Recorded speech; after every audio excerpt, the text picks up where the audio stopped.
Nurture life. 3rd and 10. Here's the snap back to throw. Gets hit. And he goes down. Indiana sacks him. And it is Aiden Fisher, the linebacker, who flips him on the ground. A -6 on the play.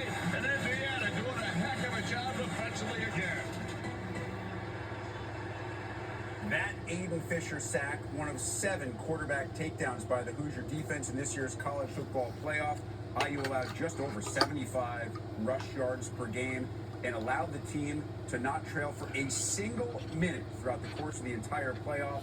Also helped with a +21 turnover margin. No team has been better in FBS football in some 3 years.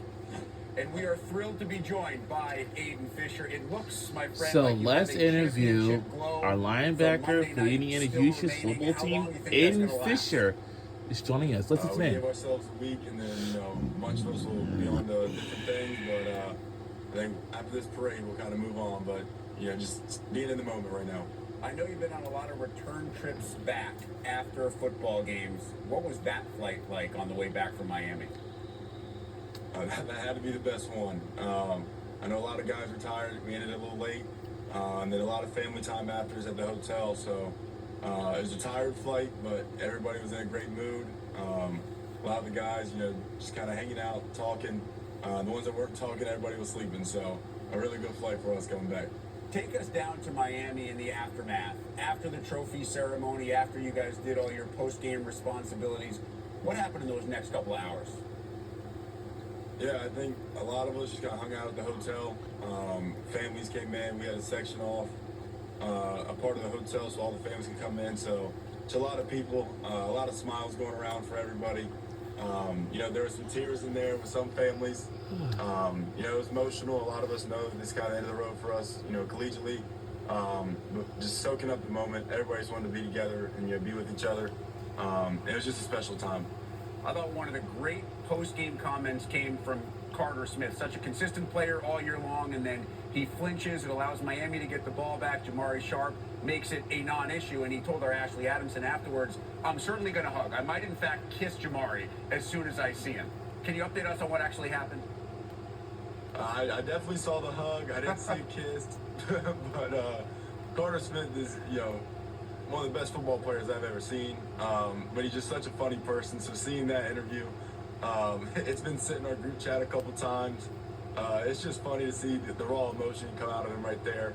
And I don't know if Sharp would have appreciated that, but the hug was good. The hug was good. For you guys, though, how fitting was that in terms of the team aspect? Because you have one of the best offensive linemen in the country making a rare mistake, and then somebody on the other side picks him up, and it just kind of goes to that team concept that we talk about all the time with you guys, and it doesn't matter whether it's Fernando, who's going to go #1 in the draft, or the guy who maybe gets on the field twice a game. Yeah, I mean, for us, it's just about having 11 guys on the field that are ready to step up and make that play. I'm so happy that it was Jamari Sharp to do that. Such an unbelievable player, and what an amazing person to be around. For him to do that in his hometown against the team that he grew up watching and being a fan of, it's just special. And it does speak to a testament about our team, how close we are, and just wanting to play for each other, wanting us to walk out of that stadium as champions. He made sure to make that happen. I know now you've had the chance to actually go back, watch the game from a different perspective, because when you're on the field, you don't really get to see it in that way.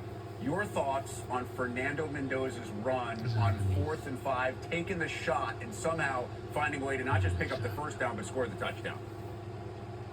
He's unbelievable.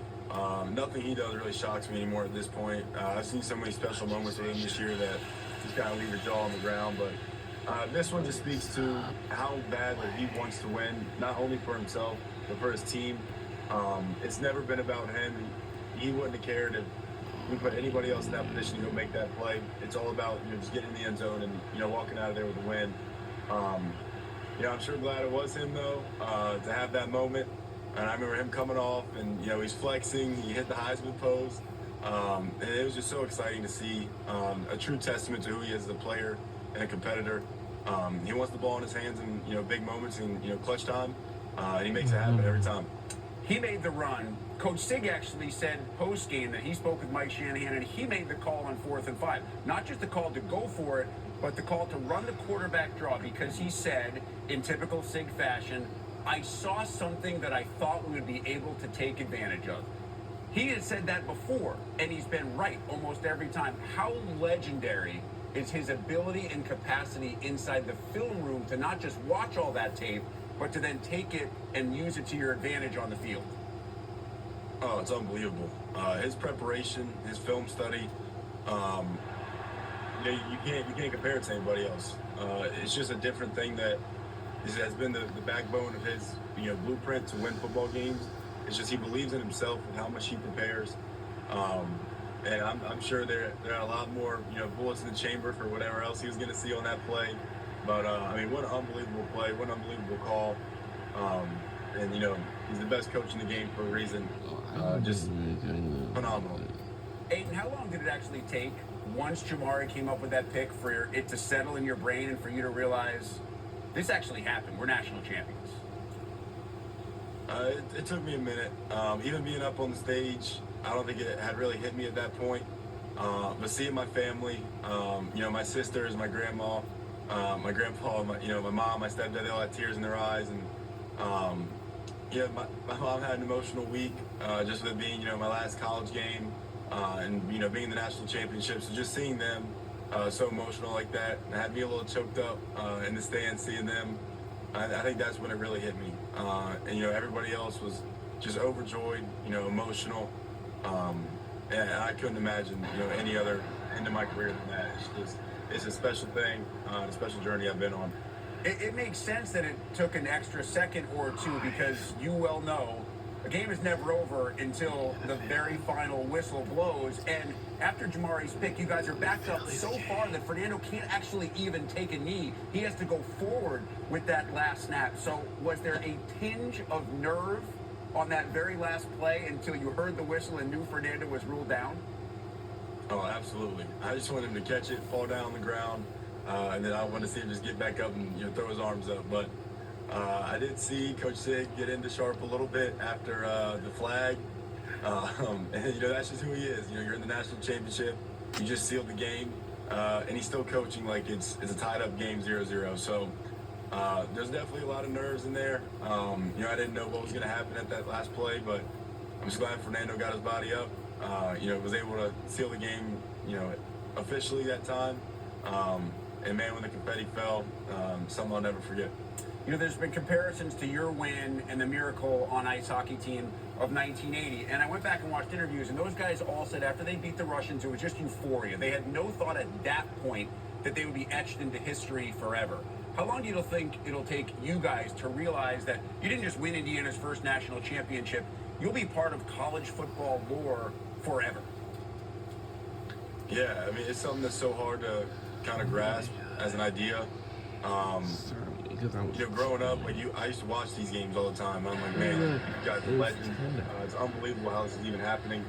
And the fact that we went out there and did it, I don't know how long it's going to take for me to realize, the same guys I saw on TV holding up that gold trophy, I just did the same thing. So it's just an unbelievable thing. We are so blessed and favored to be here. And yeah, I hope it hits soon so I can kind of sit back and enjoy it before, I'm on to the next thing. But man, it's just an unbelievable thing. I'm so glad I got to do it with this team specifically. So let's finish with that next thing. What's next for Aiden Fisher? I'll be heading down to start training in Florida. And the next chapter will write itself with, whatever comes next in terms of the NFL and what follows. But, just going to keep my head down, keep working. It's gotten me this far, so that's what I'll keep doing. I'm hopeful, I'm excited. And it'll be another great opportunity to take advantage of next. Well, it's been an absolute joy and pleasure to watch you work on the field, to get to know you a little bit through these interviews as well. Congratulations on everything, the individual and the team success, and we can't wait to see how that success follows you to the next level. Aiden Fisher, great stuff. Absolutely. Thank you so much. All right. Well, the Hoosiers will certainly highlight